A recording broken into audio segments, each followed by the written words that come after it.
Day 73. Oh, rise and shine. I've been doing this for a long time now. It's already the middle of March. That's crazy. See, the time passes anyway. And I was thinking this morning, I read the book of Ezra this morning. It's a short, well, at least in my Bible, it's like 5 or 6 pages.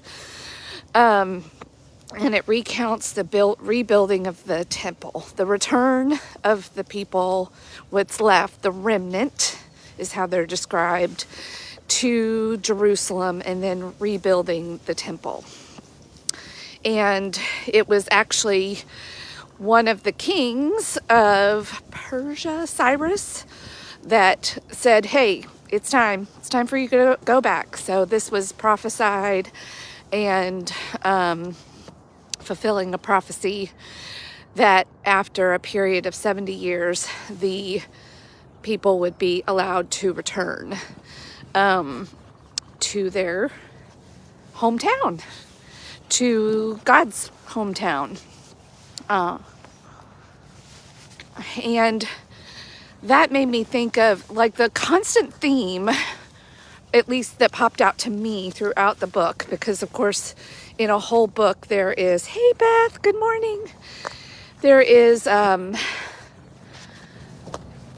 many things that are discussed in a whole book. But the underlying theme for me was having a firm foundation and the importance of that and what that can do for you and for a people. It unifies people. It gives everybody a common purpose. We know what we're doing. We know why we're doing it. Even if it takes time, even generations. Like that is one thing. God is like the foundation of the people of Israel. And specifically Judah is where we're really focused on now, in Jerusalem. And even in their period of exile, what is the first thing they do when they get back? Focus on the temple. Now they rebuild the altar first. And I think metaphorically, that's sort of like our mind and heart. That's us. Like we're offering up our minds, hearts, spirits to the Lord every day, kind of dying to ourselves. And then once the altar is rebuilt, then they get real busy on laying that foundation. Got to start with the foundation. It's foundational. And it's got to be a firm foundation. So you can always return to it, even if you get off track, even if you want to change the design of something or what's above ground. You've got a firm foundation that will last and that you can even, modify things above ground. But a firm foundation, if you've got that, you've got nothing. And there was even one line that caught my attention throughout this that even pointed that out. When they were threatening punishing people, they said, we're going to pull the beam out of your house so that it will fall and be like rubble. So, foundations are important, and the structural integrity of a building. And it starts with the foundation. And the same is with our lives and our walk with the Lord. Or whatever is your guiding principle. I've got to talk about what, how my worldview, to be authentic. And what does it all mean? And why is it, why? What we talk about in like the coaching world, we always start with the why. Like that's foundational. Why do you think you want to lose 50 pounds or have this big house? Like I'm also in real estate, and we've got to start with the foundational. Like, why are you going to go through the trouble of building a house, selling a house, buying a new house? Like, why are you really doing this? Otherwise, you've got to really find out the motivations of the people that are involved and what's really driving the thing, so that I even know the structure of what I'm going to do and how I'm going to spend my time helping, because I don't get paid until the closing table. You know, that this is solid. We've got a solid foundation here with motivations, why they're doing what they're doing, so they can stand up during the hard parts of a transaction of selling something like a home, because that's when things can get off track real quick. But anyway, back to the building of the temple. So when they got the foundation laid, there were a few people that were old enough to remember the temple being built before it was destroyed. And they wept with joy. And all the people that had worked so hard, the younger people that didn't see that, they were shouting. Like they said there was such a noise with the mingling of the weeping and the shouting and the joy that it could be heard from a far distance. They had laid their foundation. They had hope again. They had direction. Talked about all the people, the remnants, and they went through the genealogy and all of that we often see in the Bible. And they were like, they returned to their foundation. They built a new foundation. They were unified in purpose. And then then they had some trouble. They had enemies that were threatened by all of this happening. And they came and they said they frustrated their progress. They tried to get them to stop. All kinds of letters. This was a book of letters and law, a lot of documents going back and forth. And the surrounding communities were like, we can't let them succeed. We've got to get help. We've got to write a letter to King. Now there was King Cyrus, King Xerxes, King Artaxerxes, and then Darius, I think, were the 4 kings throughout the book. And a couple of the Xerxes guys, they were like, yeah, you're right. We should stop that. That could be a threat to us. So the temple kind of got delayed or paused. But then Ezra came along, and a couple of other prophets came and said, no, this needs to get done. And so they came and rallied the people, and they started building again. And then the whole campaign to get them to stop started again. But because they had a good foundation laid, a strong, firm foundation, it could withstand this break in the progress, or what seems like break to us or to them at the time. They could always go, they didn't have to start completely over again. They had a foundation. This made me think of a home near me that went through sorry, I'm switching hands, that was burnt, had a fire, just awful. It was very sad. But at least here in our area, there is, this house had a basement, and all the walls of the basement withstood that, and they had a foundation. So they had a place to start. They could go back, they had a floor plan to work with, they could rebuild. So the materials that build a foundation or that make up a foundation are different, and they are designed to withstand and hold up. That's why a lot of times, even in ruins, and probably part of the reason we can even go to Jerusalem and other historic towns, and why I'm fascinated by archaeology, that a lot of foundations, there's still evidence of them. The way foundations have to be built is much different than the structure that's attached to it. And foundations can last. They can withstand a lot. And you can even build different things on top of them. But the foundation is firm and strong. And you just think about how that can metaphorically speak to our lives. when we have a strong foundation, you know when you've met somebody with a strong foundation. And when you meet people like that, of integrity, of character, like they're, confidence, but not cocky. There's like that quiet assurance that they got something. And because they know they have a strong foundation, oftentimes there is a higher purpose involved. And God is that firm foundation for me, and is giving me that quiet, that peace, that strength, to handle all the changes. Like my foundation feels strong now. So even when the winds of life come, or the storms and seasons, like I'm okay. I didn't used to be. I didn't have a firm foundation. I was blown by the wind because I was setting my compass, I talked about this the other day, on people. Keeping everybody happy, keeping people happy, thinking I was responsible for other people's happiness.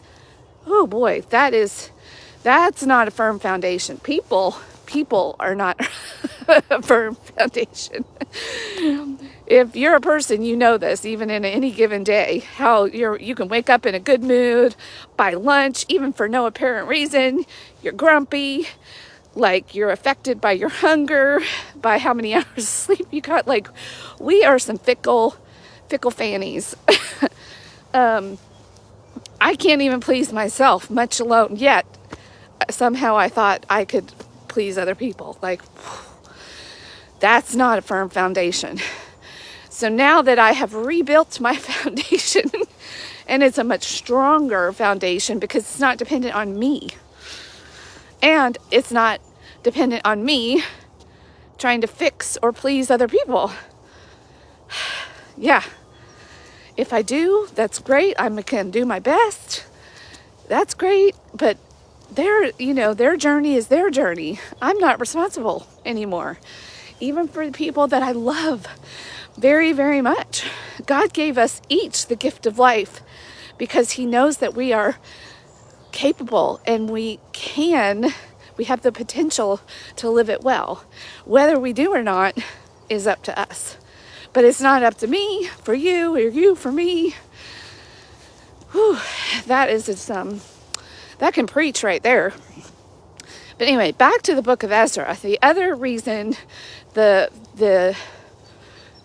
theme of foundation, having a good foundation, came out to me, because as we get to know Ezra, he's basically a law professor. He's a historian, a scribe. He knows the law. And so he gets tasked with going to Jerusalem to lead the people, because nobody knows the law better than him. And that's what they need right now. They need clarity. And I think that's also why we see in this book the letter writing, the decrees. They go back to what is written and reliable, because that gives us a strong foundation. This is what the intent was of these leaders, of God, with the law of Moses. Because as time goes on, and we see this play out all the time in world politics, local politics, people can go, well, yeah, here's how I see this. Or they will influence, they will try to manipulate, and then other people will just hear it and they won't know the word themselves. Think about even the word of God gets misconstrued until you go back and look at it yourself, and then you're like, oh, wait a minute. I've been hearing this, and this because people interpreted it this way. So even me interpreting it to you, like I'm giving you my spin and what I got from it, but you need to go to the word yourself and get and not just take my word for it. But that's what we can do as people. We just take each other's word for it. But Ezra knew better. He was like, oh no, we're going to go back. And that's what they even challenged with one of the letters. When King Artaxerxes was, I think it was him. Anyway, one of these people, they were writing and saying, hey, you need to stop this building. And then they wrote back and said, oh no, we don't. Go back and read what King Cyrus said and what his intent was. We are authorized. And then King Darius read the letter, and then he had his historians and people go find the original letter, and he said, oh my gosh, they're right. So here, we're going to go back and rely on this written letter, the intent of King Cyrus, and we're going to honor this. And we're not only going to help the people, we're going to do all the things that he said that we should do, and supply him with gold and, all the things they need. Like, we're gonna help them get this thing done. So a lot of misinterpretation can happen, but written words, and when people can document their intents, which is what the 10 Commandments and even the law of Moses is, it's God saying, okay, you guys are getting this wrong. We need to document this so that there's no question. And then we go on to see, once the temple is built, that they still go back and rely on the law. The Levites had married some of the Levites had married pagan women, which was a no-no. So they had to go back and kind of purify the Levites, and go through that whole process. So they went back to the foundations. This is what God says. Look, there's the sun rising. Yay! They had to go back to their foundations. And this was a message that I needed, because I had gotten off track with some of my own foundational daily practices that keep me on track. And it's easy to do. You let it slip for a few days, and then before you know it, a few weeks has passed, and then you are like, wait a minute, why did I just snap at so-and-so? Or why am I feeling grumpy today? And then you sit down and you take an inventory. What am I not doing that I used to do when I wasn't, things like this didn't creep up on me so easily? Oh yeah. So I had to get back to my foundations. My foundations are strong. And when I get back to those, they help me. They help my integrity, my daily structure operate in a better manner. But if I get off track and get blown by the, whatever mood I'm in that day, or somebody else's mood, or I'm not organized and I don't have a plan, so easy to get off track, just little bit by little bit. What do they say? Like a plane or a boat, if you even just change the trajectory by 1 degree, like day by day or minute by minute, doesn't seem like a big deal, but you look out over time and the destination can be hundreds of miles off. So, and the same thing is true with us. You've got to stay attached to your foundation. Don't be blown. Have a strong foundation, and have a foundation that works.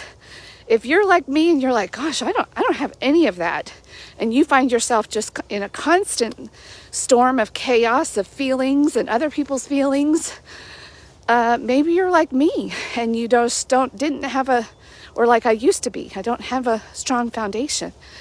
You're relying on, unstable people as your foundation, versus something eternal that can help unify you and how you live your life and the choices you make, and actually strengthen your relationships. Your brain will try to lie to you and tell you that if you do this, if you go from your familiar way of being a people-pleasing, that you'll lose people. The opposite is true. Opposite. And for if there are a few people you might lose, they weren't yours to begin with. It wasn't authentic. So anyway, I'm going to leave that with you for today, and have a great Monday. At the time of this recording, it is March 14th. Yes, 2022, a Monday. But whatever day it is when you're finding this, I hope you have a great day, and get back on track, get back to a firm foundation. And if you don't have one, build one.